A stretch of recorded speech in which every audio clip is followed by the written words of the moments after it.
bombastic side eye, criminal offensive side eye.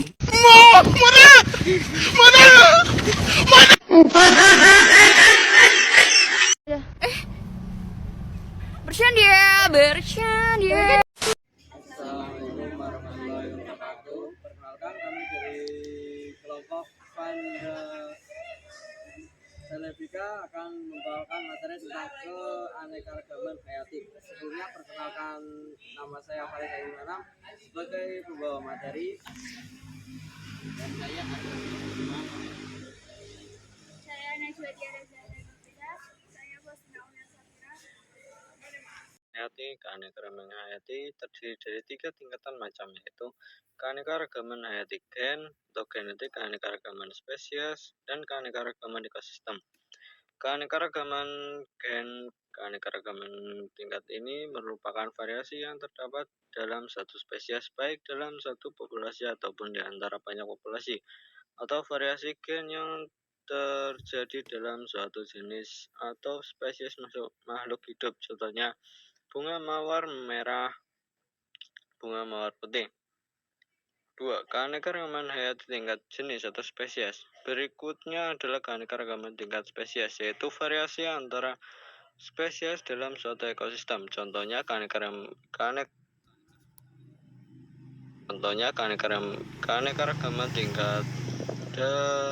tingkat jenis dalam satu genus Panthera, yaitu harimau dan macan tutul.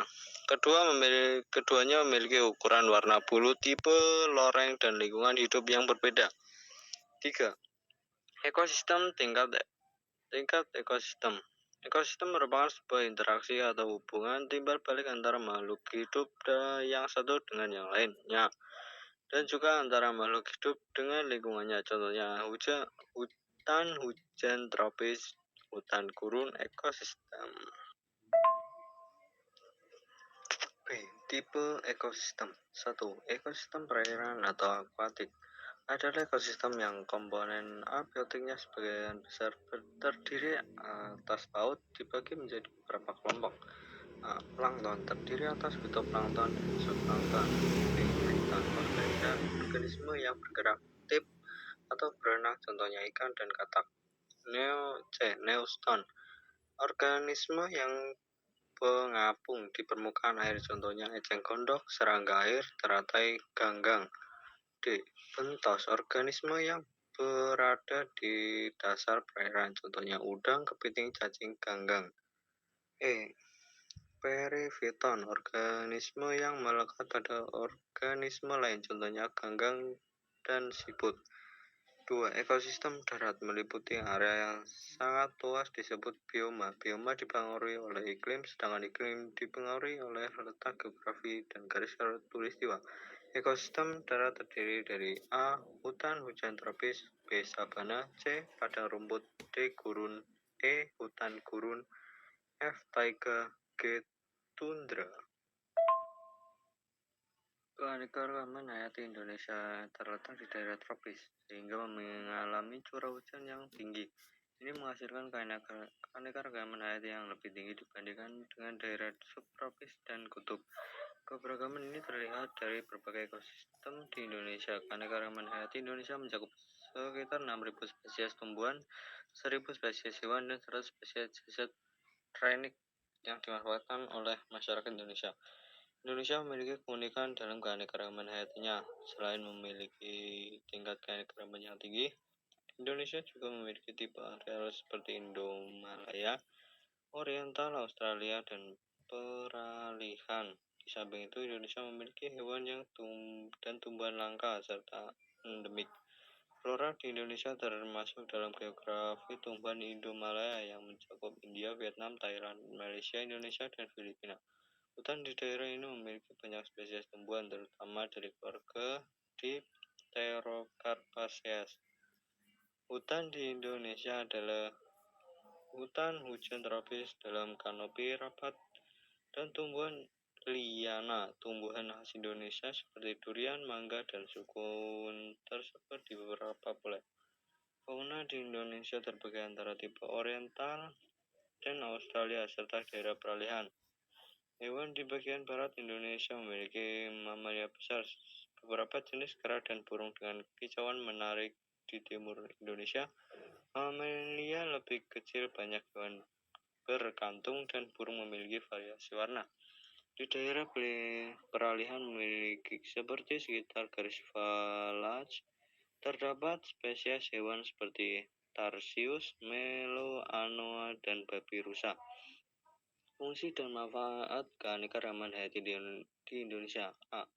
Keanekaragaman hayati sebagai sumber pangan. Buah-buahan antara lain seperti buah sirsak, jeruk, bali, rambutan, dan masih banyak lagi. Ada pula keanekaragaman hewan darat, air tawar, dan air laut. Contohnya sapi, kambing, kelinci, ikan bandeng, ikan lele, udang, dan kerang.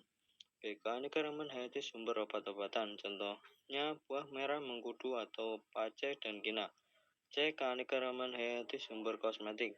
Bunga mawar untuk parfum, kemuning bengkoang untuk menghaluskan kulit, orang aring, pandan untuk menghitamkan rambut. E. Keanekaragaman hayati sumber papan nangka, kelapa, jati, rasa mala. F. Keanekaragaman hayati sebagai sumber aspek budaya. Antara lain sapi, kambing. Umat Islam menggunakan hewan ternak ini untuk hari raya kurban. Keanekaragaman hayati sebagai sumber plasma nutfah ialah bagian tubuh tumbuhan, hewan, atau mikroorganisme yang mempunyai fungsi dan kemampuan mewariskan sifat. D. Menghilangnya keanekaragaman hayati. 1. Hilangnya habitat. Daftar merah IUCN International for Conservation of Nature menunjukkan bahwa hilangnya habitat yang diakibatkan manajemen pertanian dan hutan yang tidak berkelanjutan menjadi penyebab terbesar hilangnya keanekaragaman hayati. Lahan yang tersedia untuk kehidupan tumbuhan dan hewan semakin sempit karena digunakan untuk tempat tinggal penduduk. 2. Pencemaran tanah, udara, dan air. Zat pencemar. Polutan adalah produk buangan yang dihasilkan dari aktivitas manusia. Contohnya nitrogen oksida dan sulfur oksida yang dihasilkan dari kendaraan bermotor jika bereaksi dengan air akan membentuk hujan asam yang merusak ekosistem. 3. Perubahan iklim. Salah satu penyebab perubahan iklim adalah pencemaran udara oleh gas karbon dioksida yang menimbulkan efek rumah kaca, meningkatkan suhu udara 1-3 derajat Celcius. Kenaikan suhu menyebabkan pencairan es di kutub dan kenaikan permukaan air laut yang berakibat terjadinya perubahan struktur dan fungsi ekosistem. 4. Eksploitasi tanaman dan hewan. Eksploitasi hewan dan tumbuhan secara besar-besaran biasanya dilakukan terhadap komoditas yang memiliki nilai ekonomi tinggi. Eksploitasi yang berlebihan dapat menyebabkan kepunahan spesies-spesies tertentu. 5. Adanya spesies pendatang. Maksudnya spesies dari luar ke satu daerah seringkali mendesak spesies lokal. Contohnya ikan pelangi yang merupakan spesies endemik Danau Ayumaru, Papua Barat. Ikan pelangi terancam punah karena dimangsa oleh ikan mas yang dibawa dari Jepang dan menjadi spesies invasif di danau tersebut. 6. Industrialisasi pertanian dan hutan. Para petani cenderung menanam tumbuhan atau memelihara hewan yang bersifat unggul dan menguntungkan.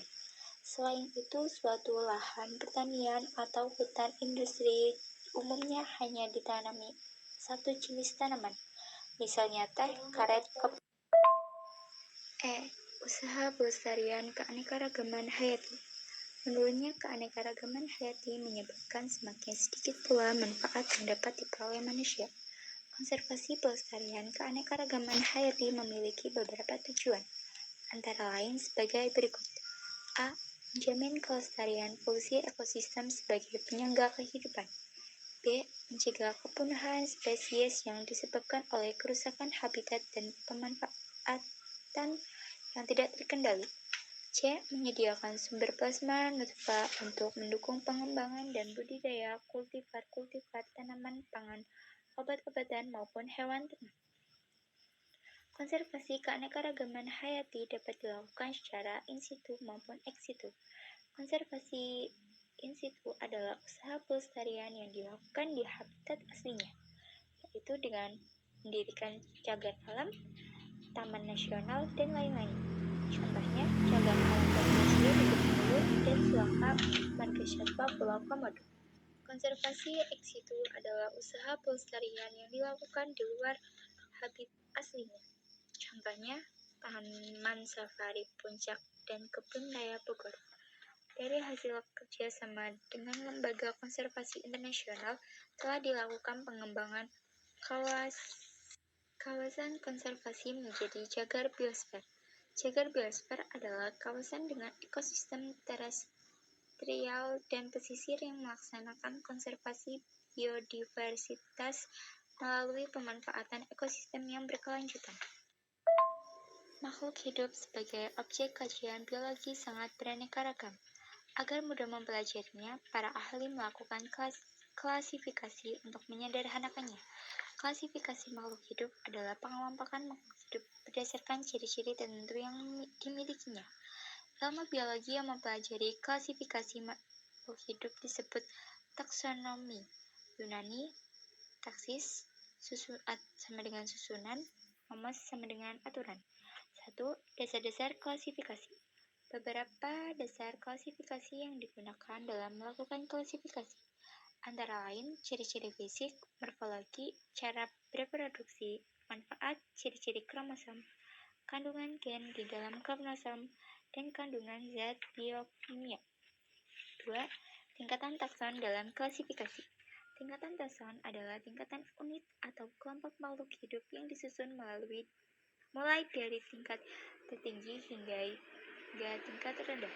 Urutan tingkat takson mulai dari tingkat tertinggi ke tingkat terendah, yaitu kingdom atau regnum, phylum atau division, classis, order, familia, genus, spesies, dan varietas.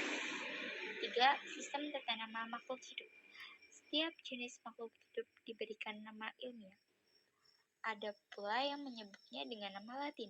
Penyebutan nama Latin sebenarnya kurang tepat karena sebagian besar nama yang diberikan bukan istilah asli dalam bahasa Latin, melainkan nama yang diberikan oleh orang yang pertama kali memberikan deskripsi, lalu dilatinkan.